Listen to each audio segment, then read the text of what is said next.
Saya itu bukan orang pinter, saya bukan orang yang berpendidikan tinggi, saya juga bukan orang yang punya rezeki yang berlebihan, tidak. Tapi saya ingin apa yang saya punya ini bermanfaat 0,1 buat masyarakat lah.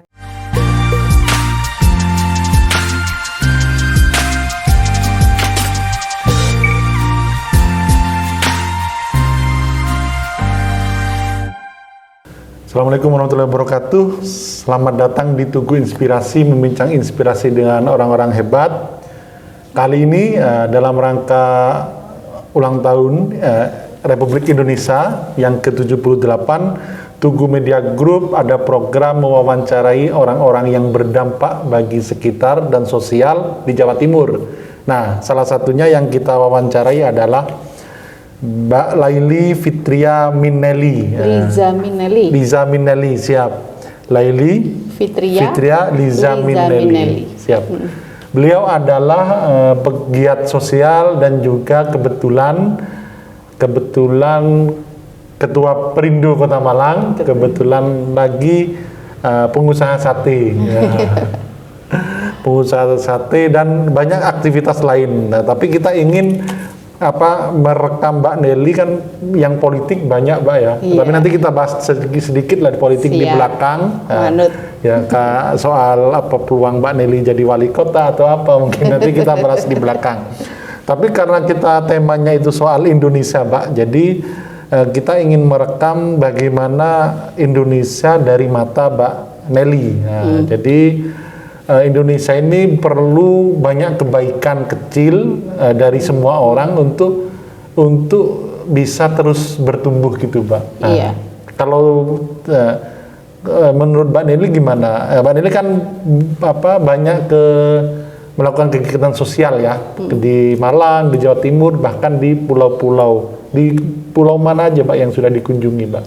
Pernah Ternate, Maluku Utara itu ada Tidore. Pulau kecil yang keren banget, ada Pulau Maitara, terus ke Ambon, Sumbawa, Mataram. Kalau Mataram karena pernah tinggal sana ya, jadi agak lama. Terus mana? Kerawang, Lombok ya. Toraja. Kemarin kalau Toraja itu memang kebetulan ada teman di sana, beliau dinas di sana, kami diajak ikut juga kegiatan di sana. Gili Raja juga yang terakhir. Gili Raja yang kemarin terakhir beberapa hari ini. Ya. Itu mulai yang dari terakhir aja, Mbak.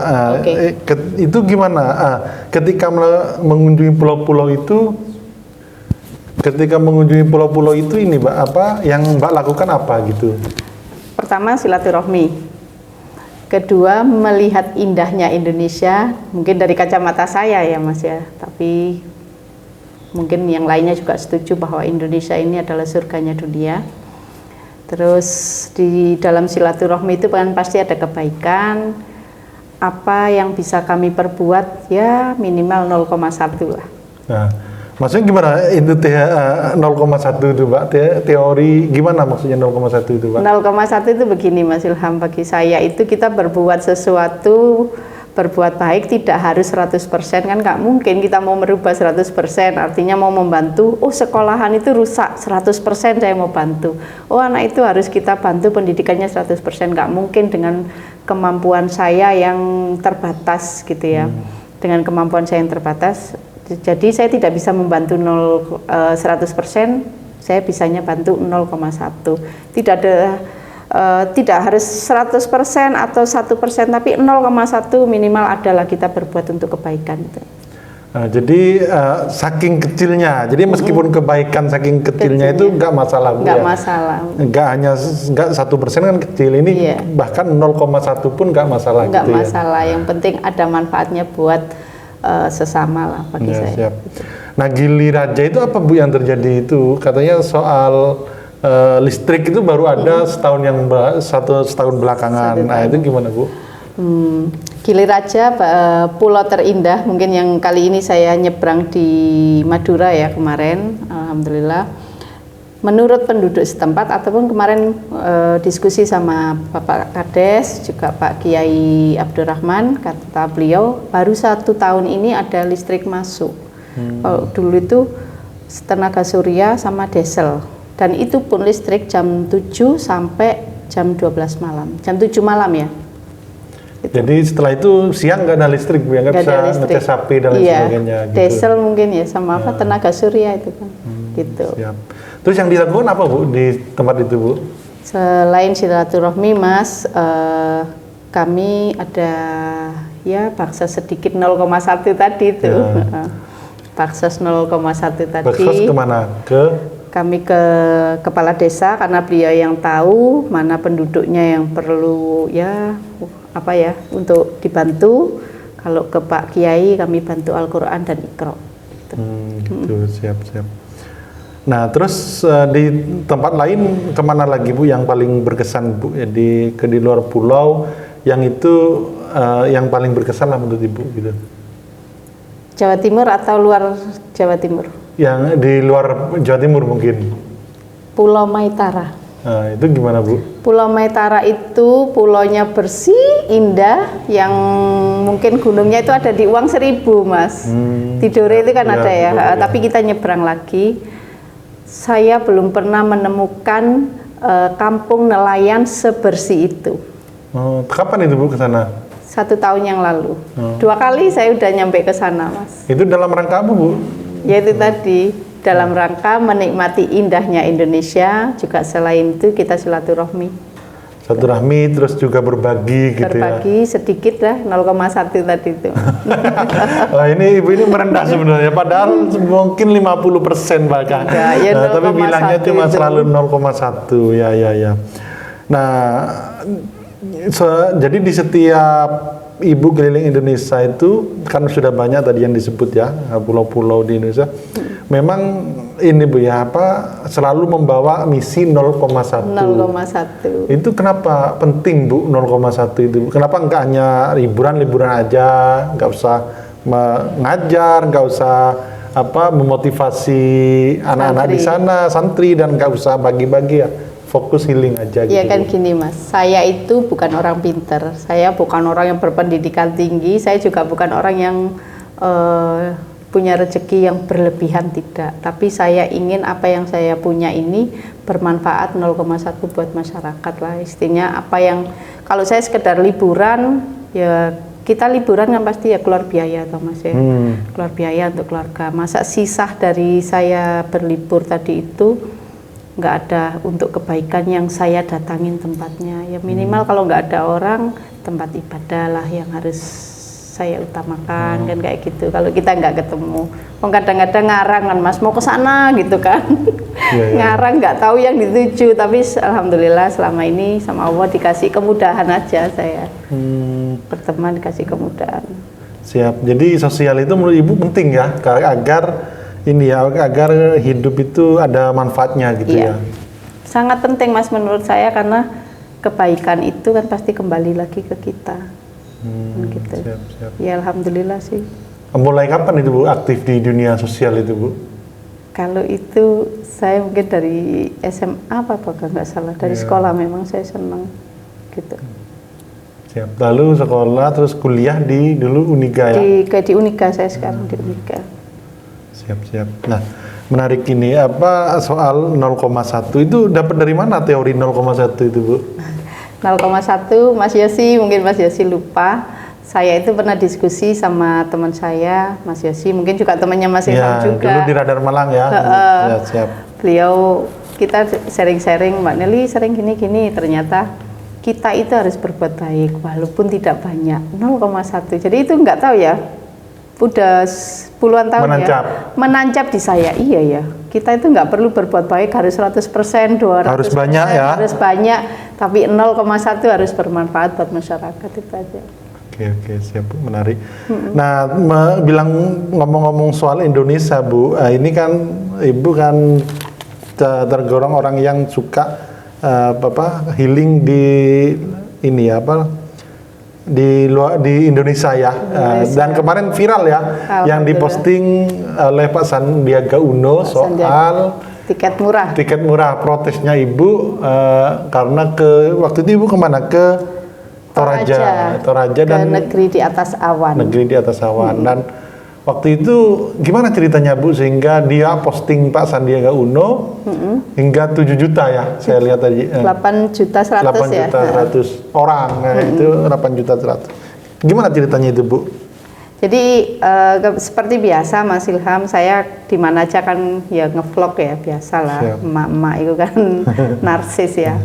Tapi saya ingin ngevlog itu ya supaya masyarakat juga tahu bahwa saya itu ke daerah ini ada daerah bagus yang perlu dikunjungi. Hari itu saya berpikiran, loh, tiket kok sesama Indonesia mahal banget gitu loh ya. Sedangkan ke Singapura atau ke Malaysia kok lebih murah, lah kan sayang. Kalau masyarakat kita lebih sering ke luar negeri, kenapa di dalam negeri yang lebih bagus, yang lebih estetik tidak kita datangi? Mungkin ya itu tadi kendala tiket. Kayak kita mau ke ini Mas apa? Yang Labuan Bajo kan itu mahal juga. Nah, terus Pak Sandiaga Uno kok tiba-tiba mampir ke warung sate? Jadi malam itu ada yang kontak Mas, Bapak mau kita ketemuan. Terus saya itu puasa di Taman Krida. Kita harus ke Taman Krida. Nah, di sana itu ternyata acaranya orang lain. Saya matur ke ajudannya, Mas ini kan acaranya orang lain, nggak mungkin. Partai lain maksudnya? Oh, siap. Ya, waktu itu di Taman Krida. Gimana ya, gini. Kalau gitu Ibu di tempat Ijen, apa ya, Latar Ijen. Latar Ijen. Terus tak lihat di Randon acaranya orang lain juga kan.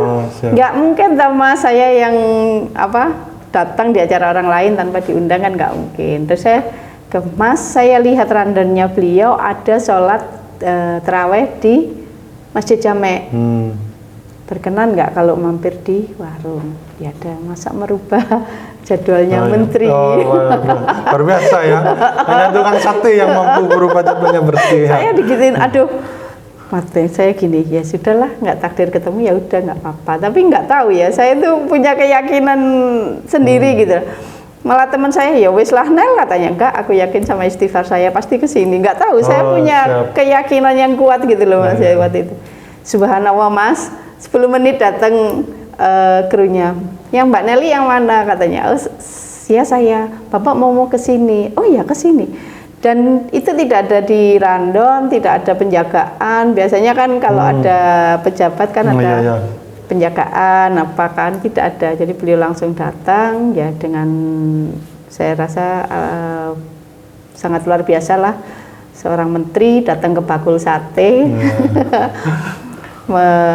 Mendengarkan keluhan. Tapi keluhan itu sebenarnya bukan saya saja. Saya rasa masyarakat Indonesia siapapun, kalau saya lihat komennya, saya mau pulang 4 tahun nggak bisa, kendala tiket mahal ataupun ya kalau mau memajukan pariwisata Indonesia dilihat dulu tiketnya. Saya yakin lebih murah karena orang Indonesia itu sebenarnya senang traveling. Kalau murah pastilah Labuan Bajo kayak gitu kan akhirnya image-nya wisatanya orang kaya, padahal bisa kan kalau kita ke sana kan mahal itu loh tiketnya. Oke. Nah Bu, waktu itu tahu Pak Menteri kalau Ibu yang protes itu, yang viral sampai yang sebelum diposting Pak Menteri kan 500.000 ya, yang di TikToknya Mbak Nelly ya? Iya, 500.000. Nah itu apa tahu atau karena satenya Ibu yang legendaris atau karena protes itu bisa mampir itu Bu? Kayaknya pertama saya lihat itu beliau turun, kalau Mas Ilham lihat di video saya, yang di TikTok di video saya itu kan ada, ini ya Mbak Nelly yang viral itu kan gitu, langsung nyebut itu beliaunya. Siap.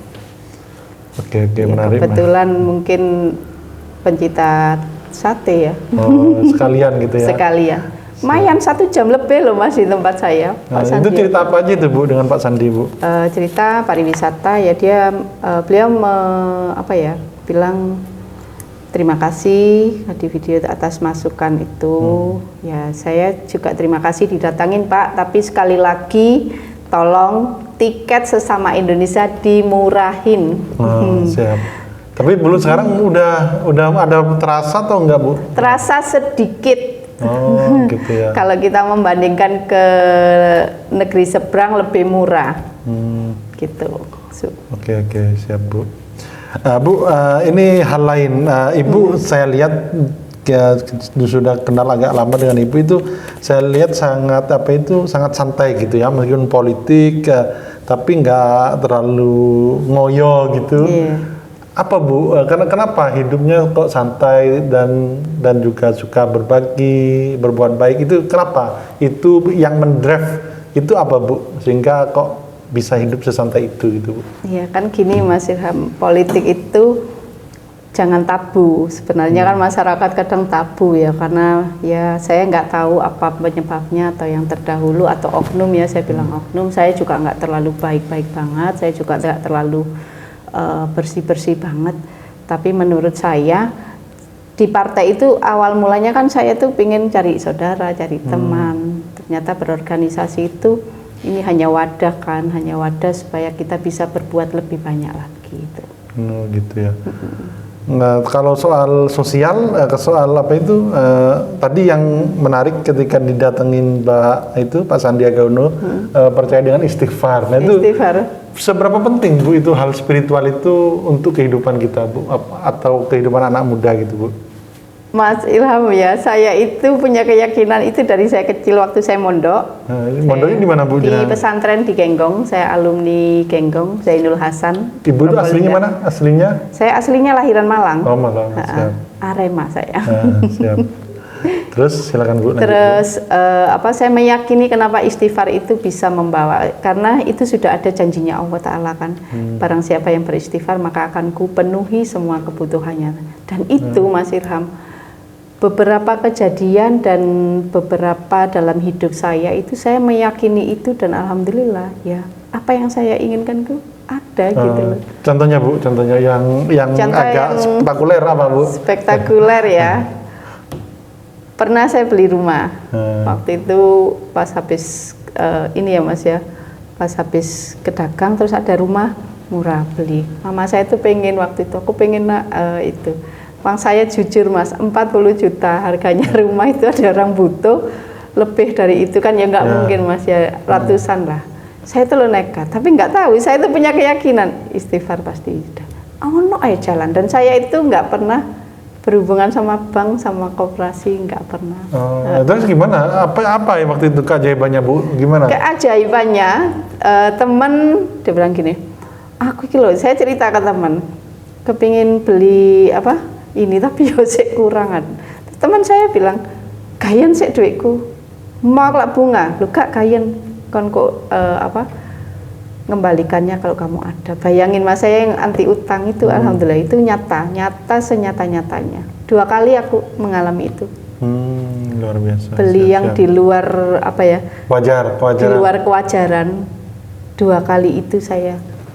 Siap. Istighfar itu apa ada batasnya Bu? Sehari berapa gitu? Saya ya akhirnya menjadi darah daging sih. Oh gitu. Menjadi kebiasaan. Udah kebiasaan. Siap. Oke. Bu, ini soal kita agak nyerempet. Oh, yang sosial dulu lah Bu, jangan ke politik dulu. Sosial itu Ibu ikut komunitas atau menjadi ketua komunitas atau apa gitu dalam kegiatan sosialnya atau gimana Bu? Kalau diajak komunitas sering, tapi kita ya berpartisipasi lah Mas. Ya, MTC ya kayaknya. Partisipasi. Kalau pribadi itu memang ya udah kebiasaan dari kecil, dari saya sekolah, kebiasaan saya dari sekolah. Kayak yang paling dekat apa Bu kegiatan sosial ini Bu? Yang paling dekat hari ini karena momen 17 Agustus ya Mas ya. Saya kok pingin ke tempatnya bukan makam pahlawan, yang veteran yang sekarang masih ada itu, mungkin tuh dalam waktu dekat. Oh, ke veteran-veteran. Ya, veteran. Gitu. Itu bukan Perindo ya? Enggak Perindo. Oh gitu, siap. Atau ke majelis gitu, sering sih. Gitu ya. Jadi makhluk sosial ya kalau kita lebih sebut tepatnya Mbak Nelly itu, karena banyak temennya ya, tak lihat, dan juga banyak teman, banyak rezeki. Iya, banyak teman dan juga banyak kegiatan sosialnya, kira-kira gitu. Bu, kalau sekilas Bu ya, Ibu tak lihat itu kan orang baik ya, maksudnya nggak tegaan lah mungkin ya, nggak tegaan. Kadang-kadang tega, kambing aja tak sembelih Mas. Nggak tega. Nah, itu kan perempuan mayoritas kan sifatnya seperti itu kan, maksudnya nggak tegaan, baperan gitu ya. Ya. Itu cocok nggak sebenarnya Bu di dunia politik Bu? Ibu kan jadi ketua Perindo udah 8 tahun. 8 tahun. Dan waktu itu satu-satunya di Jawa Timur yang perempuan ya waktu itu. Nah, cocok nggak Bu iklim sifat baik itu yang ada di perempuan itu orang masuk ke politik gitu Bu? Sebenarnya di politik itu semuanya orang baik kok Mas. Kita kalau melihat tidak baik adalah oknum ya, saya bilang gitu. Kalau perempuan jiwanya lebih melo itu pasti iyalah, nggak mungkin ya. Kodrat itu kan sudah kodrat Mas. Perempuan itu hatinya pasti lebih lembut dari laki-laki itu iya. Memimpin organisasi itu tidak mudah karena karakter orang itu berbeda-beda. Di partai itu berbeda-beda, tapi saya memimpin tak anggap mereka itu anak saudara saya, sehingga kekeluargaan saya di dalam partai ini seperti saya berada di keluarga saya sendiri. Jadi kadang saya salah, anggota saya ataupun pengurus itu saling mengingatkan. Saya punya sekretaris itu 8 tahun mulai dulu sampai sekarang tidak pernah ganti, dan kami hampir tidak pernah salah paham. Siapa itu Bu? Pak Komara. Iya. Saya punya wakil ketua organisasi namanya Mas Azhar Bakti, itu juga luar biasa. Saya punya bendahara, Bunyai. Siapa Bu Bunyai? Bunyai Kalila itu.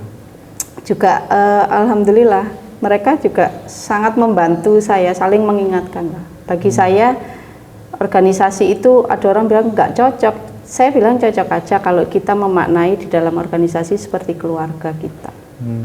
Untuk merawat kekeluargaan itu gimana? Bukan biasanya partai itu jegal-jegalan gitu. Itu gimana itu? Orang pasti tanya, nggak mungkin loh. Tapi ini mungkin yang saya alami itu. Saya tidak pernah mengalami di dalam organisasi saya ini jegal-jegalan ataupun sikut-sikutan yang ada itu. Kita kalau nggak ketemu kangen, kalau nggak ada kegiatan Bu Ketua kapan gitu, saya nggak mengalami itu gitu loh Mas. Mungkin ya saya bilang partai itu tidak dibawa mati, kan ya saya bilang gitu. Yang dibawa mati apa Bu? Yang dibawa mati kan ibadah kita. Nah tapi partai ini adalah menaungi rumah kita, bagaimana kita berbuat baik untuk masyarakat, bagaimana kita bermanfaat buat masyarakat. Mungkin melalui partai ini kita bisa itu. Oh gitu sih. Dan merasa cocok, enjoy aja ya. Enjoy, jadi ya nggak terlalu yang harus begini, enggak lah, dilalui aja. Siap. Nah sekarang kan musim pencalekan Bu, Perindo kayaknya kalau di survei nasional itu kan bagus ya. Dan itu ada banyak yang menyebut akan lolos di ambang batas 4% itu 4%. Ya. Kalau di Kota Malang gimana Bu Perindo ini Bu? Sama bagusnya atau biasa-biasa aja atau gimana Bu? Saya mempunyai keyakinan insya Allah karena kemarin ada kursi, pasti insya Allah tambah. 1 kursi ya? 1 kursi. Targetnya berapa Bu? Target saya insya Allah per dapil ada. Oh 5 berarti? Iyalah. Besar berarti ya? Siap-siap. Bismillah. Ibu sendiri nyalek lagi ya? Insya Allah. Totalnya ada berapa caleg Bu? Di 37 Kota Itu termasuk banyak atau sedikit Bu ya? Kurang sih, tapi ya saya punya keyakinan karena per dapil itu ada petarungnya Mas. Ada yang niat, maksudnya petarung ada yang niat serius. Itu ini serius. Jadi satu dapil itu ada 4 atau 5 petarung gitu. Oh gitu. Kalau di Bu Nelly bertarung di mana Bu? Saya di Sukun. Oh Sukun. Di Sukun. Kenapa orang, kalau ini promosi Bu ya, kenapa orang Sukun harus pilih Bu Nelly? Kira-kira kenapa Bu? Apa ya? Jadi pilih, saya door to door Mas ya. Kenapa harus pilih saya? Saya punya visi dan misi yang jelas. Jadi untuk masyarakat Sukun supaya saya lebih dekat kepada masyarakat. Nanti kalau saya harus memperjuangkan apa yang seharusnya masyarakat butuhkan. Jadi tidak mungkin kan saya akan memberi rumah, memberi tanah, enggak. Minimal saya bisa memperjuangkan kalau untuk kesehatan lah minimal ya Mas, atau pendidikan supaya anggarannya lebih banyak lagi, anak sekolah terfasilitasi lebih baik, kesehatan terfasilitasi lebih baik. Mungkin itu salah satunya. Oh gitu ya, siap-siap. Enggak kapok Bu jadi caleg. 5 tahun lalu kan belum berhasil Bu ya. Itu habis berapa dulu Bu? Kalau habis ya alhamdulillah Mas, nggak sampai jual cincin 1.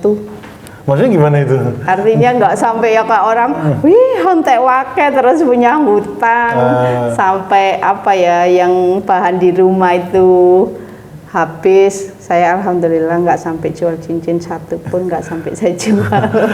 Siap luar biasa Bu Nelly ini. Bu, kalau ini modal berapa Bu untuk bisa jadi itu Bu? Untuk 2024 ini Bu? Nah ini Mas, aku kalau ditanya modal ini ya bingung ya. Orang bilang nanti modalnya banyak. Selagi kita mau silaturahmi door to door, supaya masyarakat lebih kenal, capek iya, tapi nggak terlalu banyak biaya. Biaya itu kan pasti tim sukses, banner untuk memperkenalkan diri kita kan gitu. Oke. Target suaranya berapa untuk Bu Nelly sendiri nih Bu? Mudah-mudahan Mas tercapai 4.000. Siap. Tahun lalu berapa Bu? 5 tahun ada Bu? 5 tahun itu ya, jadi saya itu lebih tinggi daripada yang ada terpilih. Kemarin. Karena kan di dapil saya itu kan sistem sekarang kan 4% tau Mas. Jadi dihitung itu dari yang bawah kan gak kerja. Jadi saya sendirian. Waktu itu berapa waktu itu Bu? 1.000 total sama ini 3.700 totalnya di Gedung Gandang itu. Ibu yang paling besar itu 3.700. Bang yang jadi nih nggak sampai 900. 900 jadi. Tapi kan apa yang di bawah ada yang 500, ada yang berapa gitu. Nasib. Nasib ya. Takdir. Tapi kok nggak kapok Bu? Kenapa Bu? Kok nggak kapok? Disuruh Mbak Heritanu atau gimana Bu? Jadi gini Mas ya. Politik itu adalah seni meramu segala kemungkinan menjadi nyata dan baik lah kalau menurut saya ya. Terus kalau dibilang kapok, saya ini diamanati sebagai ketua partai Mas. Saya harus bagaimana partai ini, saya dikasih amanat ya mau nggak mau bagaimana partai ini menuju yang dicita-citakan. Jadi ya saya harus tanggung jawab dengan apa yang saya emban sekarang. Oke, siap menarik. Bu, mungkin ini segmen terakhir soal kepemimpinan Bu. Nah, Ibu kan pemimpin perempuan, itu kan nggak mudah ya menjadi pemimpin. Bagi laki-laki saja nggak mudah ya. Nggak mudah. Apalagi banget bagi perempuan. Nah itu gimana Bu? Kunci suksesnya untuk memimpin agar Perindo itu solid gitu Bu? Iya. Nggak mudah Mas memimpin perempuan, seorang perempuan memimpin dan paling banyak juga laki-laki. Pemimpin saya kan banyak laki-lakinya ya.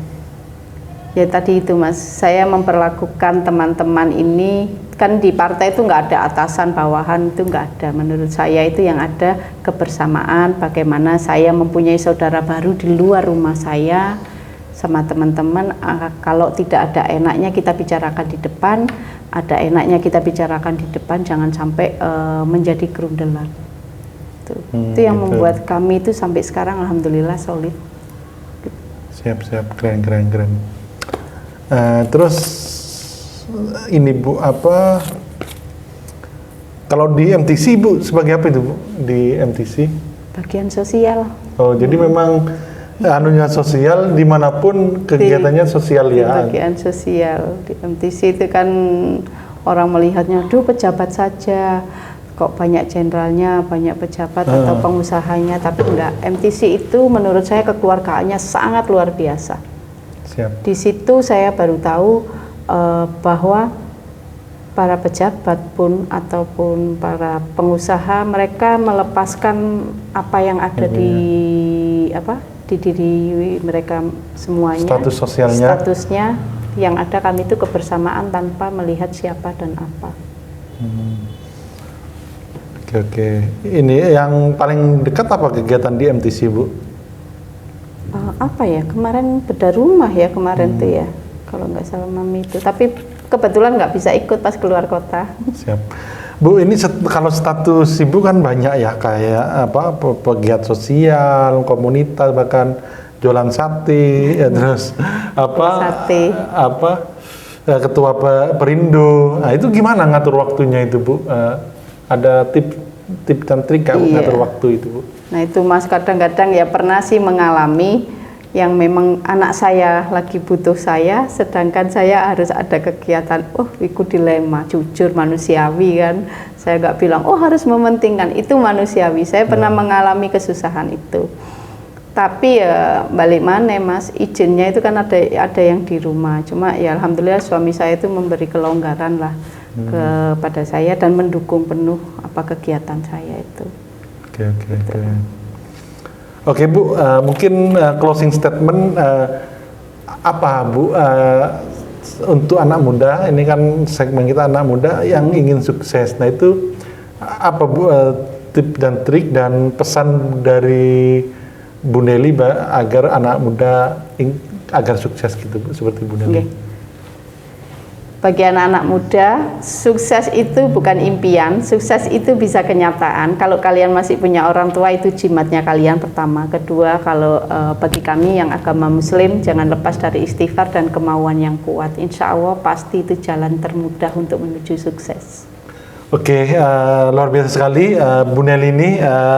Menurut saya kunci suksesnya Bu Nelly itu ya sosial tadi sama spiritual ya, dan itu sangat jarang ya. Maksudnya di era sekarang spiritual itu ini ya jangan jarang orang yang memegang itu gitu loh Bu. Ya kalau itu dipegang Insya Allah lah. Ya. Nah, soal orang tua itu gimana Bu? Ada cerita nggak Bu? Saya itu meyakini jimat kita itu bukan apa ya. Kalau jimat itu bukan yang kalau orang Indonesia bilang tuh sesuatu ya Mas ya.